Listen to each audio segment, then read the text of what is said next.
Okay, so today I've got something a bit different to review. This is in fact a retrospective review because I'm going to be checking out the Sony Ericsson T610.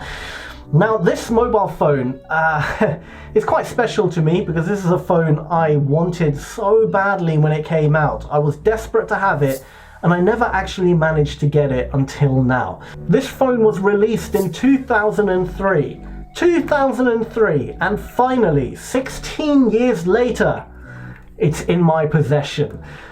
This is a long time coming, I'll tell you that. This phone was absolutely fantastic when it first dropped in 2003, but obviously in today's standards it's pretty shocking.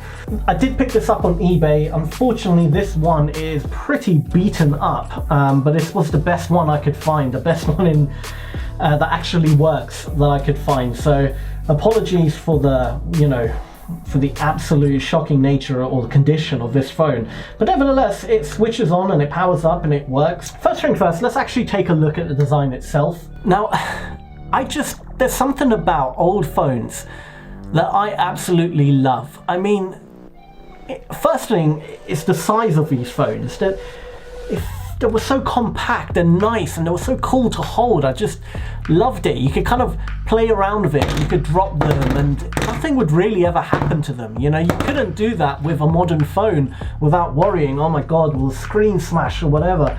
There was something so robust about them, and I don't know, I love this candy bar type style design.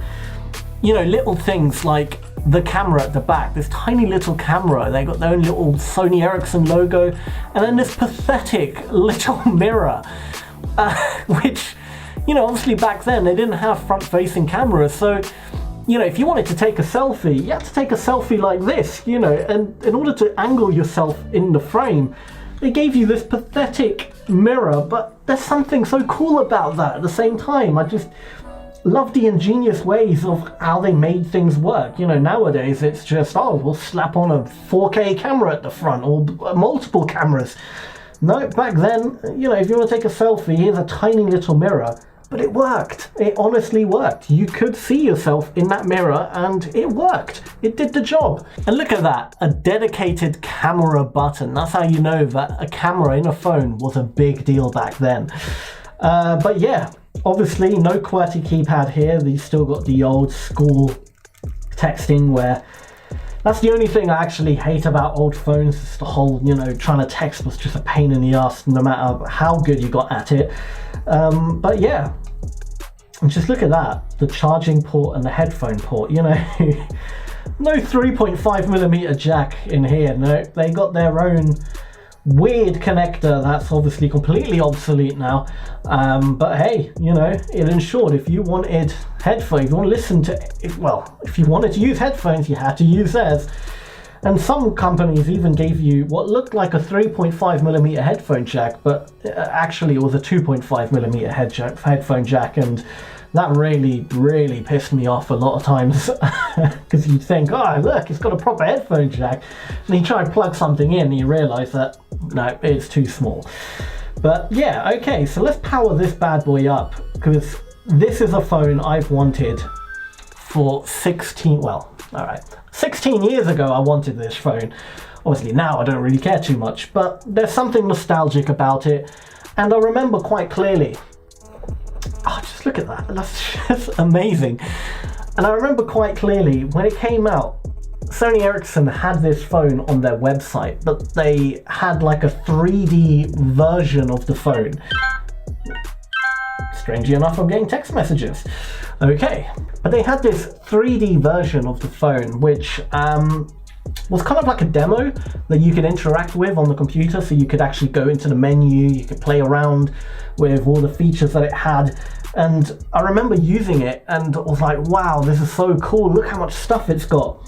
And there was one particular ringtone. It had polyphonic ringtones, which still back then was quite a big deal, polyphonic ringtones.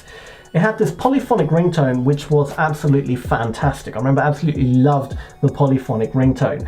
And there was this one tune which was just amazing, and I really hope that they but it's in this phone, because it should be, because it was preloaded. Alright, let's have a look. So this is all the menu options. So yeah, favorites, Vodafone Live, my shortcuts, games, wow, messaging, camera, which is obviously the biggest feature on this phone, pictures and sounds, phone book, calls, settings, organizer, and connectivity. Alright, let's start off with the camera. Camera is obviously the greatest thing, so guys, I can't begin to explain how terrible the camera is on this phone. Let's take a picture. Let me show you what I am seeing. Wait, let me pose for it. So let's do it like this.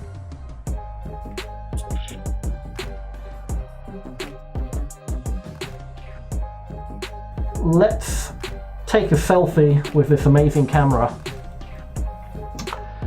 So, you know, I'm just going to be using the little mirror.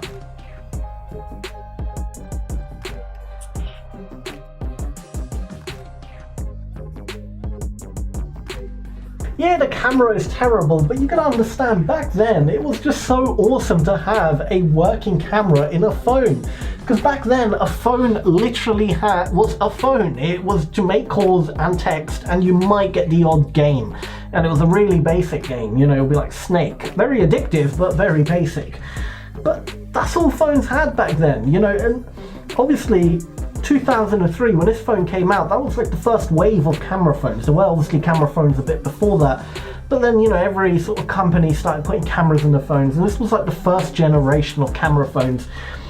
And yeah, the quality was rubbish. You wouldn't actually use it to document anything. It was just cool to have a camera phone.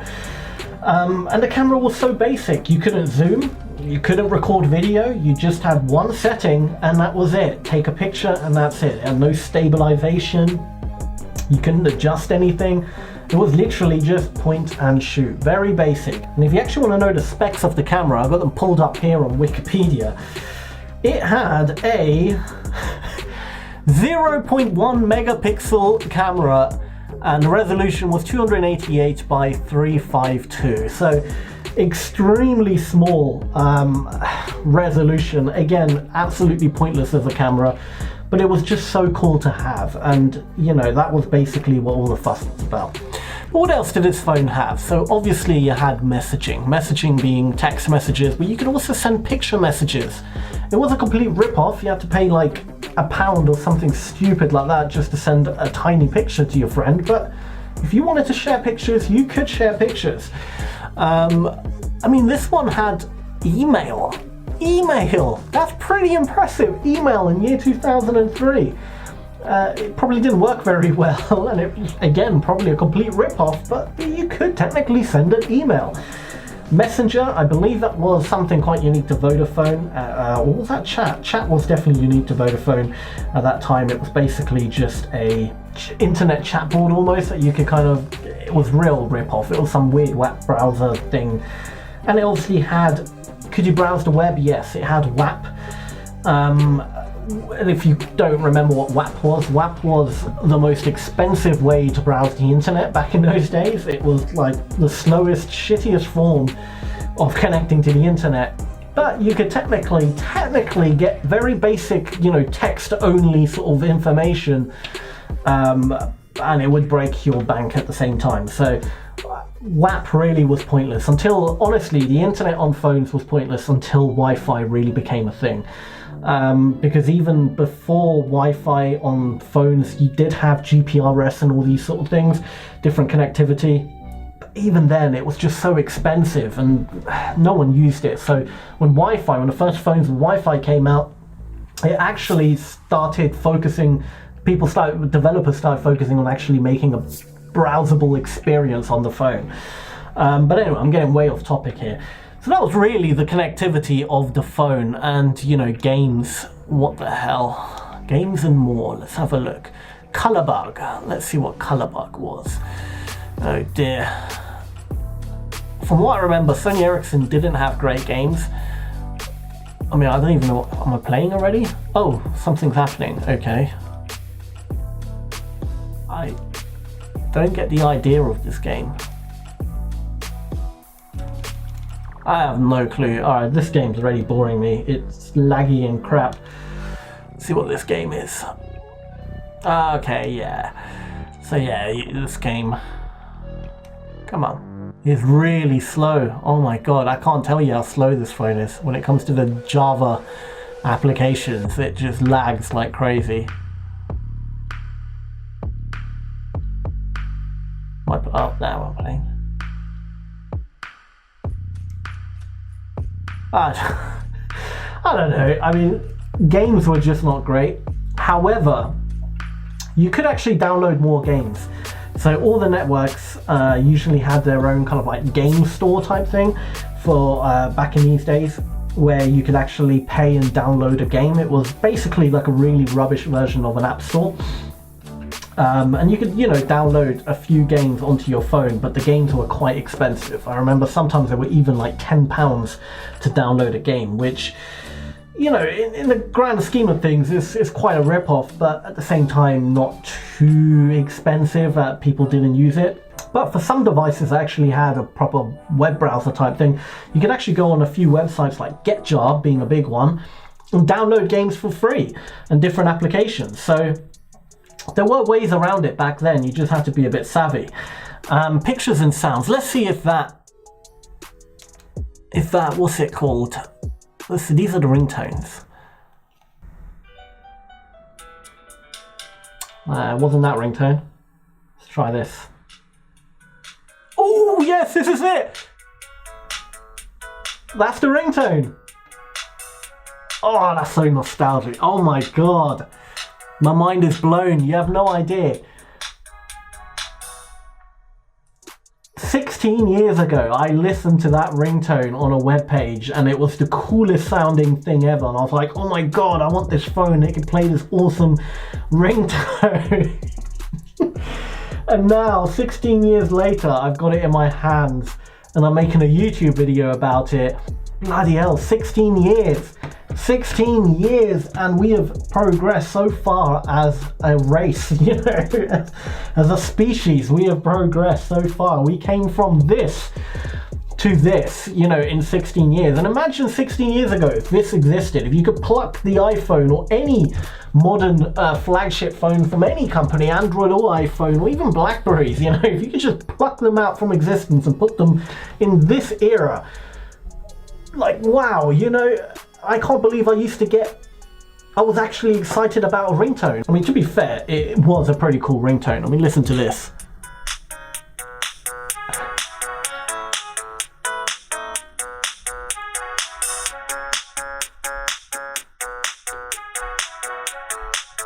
Anyway, you get the idea. That is so cool. That is so cool. I beg someone to get the chords for that ringtone and make it into an actual song.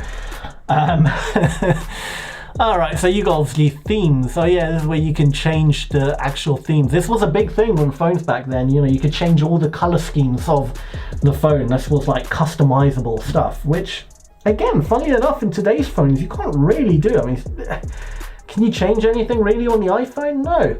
Look at that, and now you've just changed the theme of the phone. How cool. But yeah, I mean, this was pretty much all the phone could do in terms of entertainment. That is pretty much it. But I do want to finish this video on quite an interesting note. Phones back in the days, before really the smartphone came out, before the iPhone, before Android, say even kind of before BlackBerry even, there was something unique about every manufacturer. Sony Ericsson had their own UI, had their own operating system, they had their own way of doing things. You know, every menu was a bit different, they had their own unique features, their cameras were different, everything was unique about a phone, and not just software-wise, I'm talking about hardware-wise as well. The design was different, every phone had its own quirk, you know, like remember the Motorola Razr? It was a flip-out phone, but it was super sleek, and it was, well, like a Razr, it was super thin. And then you had phones that kind of like Sidekick, remember that swiveled and kind of flipped out and displayed a huge keypad. And then you had phones that just had all these unique little design perks. And today, we don't have that anymore. Every phone is the same. And okay, you can argue, well, you know, you've got Android and you've got iOS, but okay, apart from Android and iOS, really, operating system wise, that's all you have, right? Apple or Android. That's really the only choice you have as such. Yes, there are a few other smaller developers and whatnot, but really in the grand scheme of things, it's either Android or iOS. Which, okay, isn't the be-all end-all, that's fine. I understand because of apps and developers and things, you really only have two big platforms. But design-wise, they're all kind of the same. They're all just one big slab of screen, and that's it, really. And some of them have got two cameras in the back, some have got one, some have got four, some have got 10, some have got a camera inbuilt, some have a tiny little notch or not. But they're all the same. Every phone is the same. There's nothing unique about any of the phones today. And this is why I love these old school phones. Yes, they can't, you know, yes, they can't hold their own in today's world. Yes, they lack serious features, you know, that in today's phones you would miss. But there was kind of creativity there. I truly felt that when Sony Ericsson or Samsung or whatever, I truly felt that whatever manufacturer back then, when it came to design a phone, they were genuinely excited to design a phone. They were like, oh, what if we made the phone flip out, and what if we made the screen flip this way, or a secret button be on the side, or you can rotate it, or you can spin it, or you can twist it, or like they truly actually wanted to design something cool, something that people would be like, yeah, that's really cool, you know, my phone can do this. Whereas now it's kind of just, all right, guys, we'll start, you know, we're developing a new phone, what should we do? Well, okay, we'll start with the basic template, one big ass screen and cameras at the back, and that's it, you know, let's just focus on the tiny minute changes and call it new innovation. And, you know, therefore I'm not really excited when a new iPhone comes out. I'm not excited when Samsung launch a new Galaxy. Is there really that much greatness out there anymore? It's all kind of the same stuff, just a little bit better with a few minor improvements, and they're selling it as the new next best thing. And you know, I kind of miss that creativity that old phones had. I mean, that's just my opinion, and that's why I really want to do this retrospective series where I just get to look back at some of the old great phones that had unique twists to them and just really appreciate them for what they were. I'm not saying they're great phones. Of course, the camera's rubbish on this. It's a pain in the ass. It has no real useful features in today's world. But it's unique, and that is beautiful in my opinion.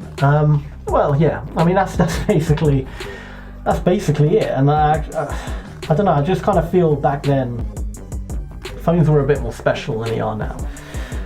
But yeah, that's pretty much it, guys. I hope you enjoyed this video. If you want to see some more retrospective reviews of old phones, do let me know in the comments below of what phones, maybe something dear to you, something you had, a phone that you really missed or whatever, or grew up upon, or whatever it could be.